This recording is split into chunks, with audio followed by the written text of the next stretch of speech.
So guys, I think it is safe to say that the latest announcements and releases by Apple have been underwhelming to say the very least. The iPhone 14 could have been called the 13S, the M2 iPad Pro is an incremental upgrade at best, and the M2 MacBook Pros we expected to drop this fall, well, they didn't. So could it be that Apple has not pushed any major upgrades to its existing devices because they're working on a major new release? Let's ramble.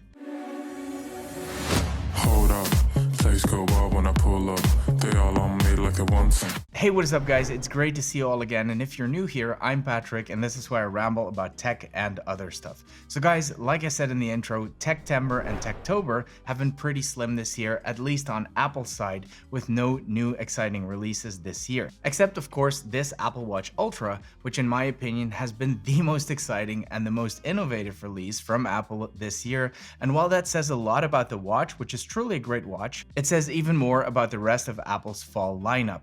The iPhone 14 is basically an iPhone 13s, keeping the exact same design, and even the Pro models have very few noticeable changes apart from slightly better cameras and of course Monkey Island. The new M2 iPad Pro was such a lackluster upgrade that I decided not to review it at all. If you want to hear me rant about that, I will link to that video at the end of this one. And while the new iPad 10 did have some interesting design changes, the much higher price point basically means it can no longer be considered to be an entry-level tablet, which puts it at a very weird position vis-a-vis the iPad Air. After all of that, at least we still had the M2 Max to look forward to, right?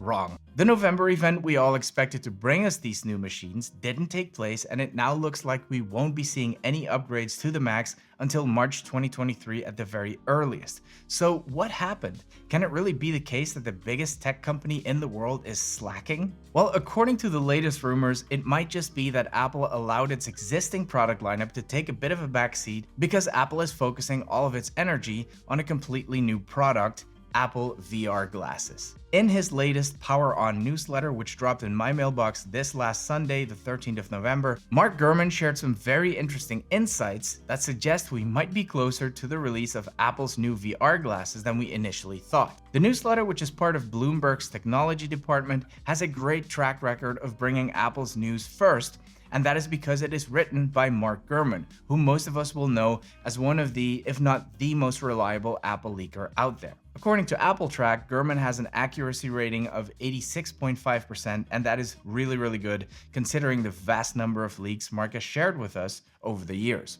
So when Gurman sends out his newsletter, I do take its contents seriously, as it definitely is more than just gossip and based on actual tangible leads. In this case, the big lead has been a number of recent job listings on Apple's side. According to Gurman, Apple is looking for a software producer with experience in visual effects and game assets pipelines who can create digital content for augmented and virtual reality environments. The listings also imply that Apple is looking to build a video service for the headset featuring 3D content that can be played in virtual reality. Now, we already knew that Apple bought the company NextVR back in 2020, which partnered up with artists and professional sports leagues to transmit content to headsets. Apple is also looking for engineers who can work on development tools geared towards virtual and augmented reality. It looks like Apple wants its new operating system to use App Intents, which lets apps work with features like Siri and shortcuts. The job listing for this department reads,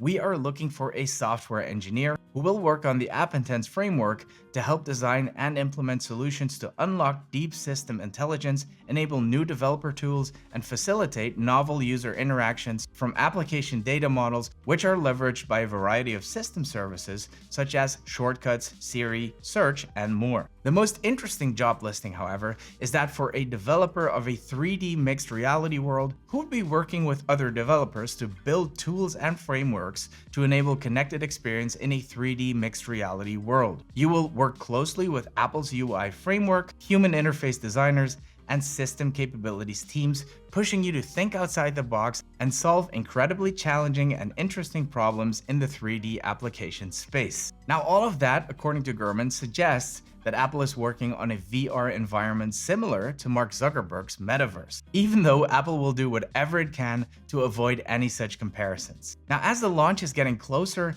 Apple has also made two key additions to the management team overseeing the development. A former senior leader on its self-driving car division and one of Apple's most most senior software engineering managers. Dave Scott, the self-driving car boss who left Apple in 2021, will be coming back to work on this project. Interestingly, he's known for his ability to getting complex products ready to ship.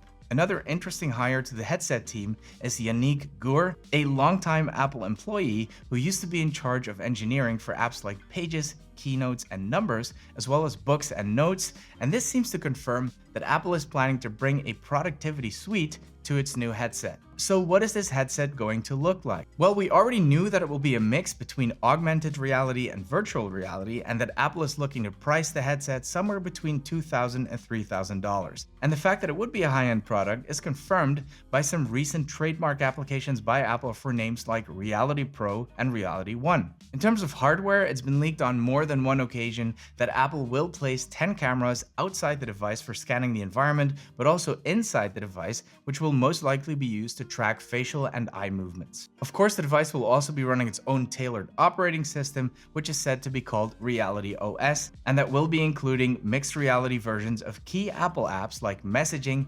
FaceTime, and Maps. Now, I'm not entirely sure how we're supposed to use Maps from our living rooms, as we will hopefully not be driving around wearing this headset, but maybe it will include a virtual version of something similar to Google Street View. So guys, how do you feel about this news? Are these VR glasses something you're looking forward to? And are you thinking of picking them up for yourself once they drop? Or would you rather Apple focused more of its energy bringing us better upgrades to its existing devices? Let me know in the comments. If you enjoyed this little update, please give it one of these. It really does make a difference. Subscribe for more content. Thank you so much for watching, and see you in the next one.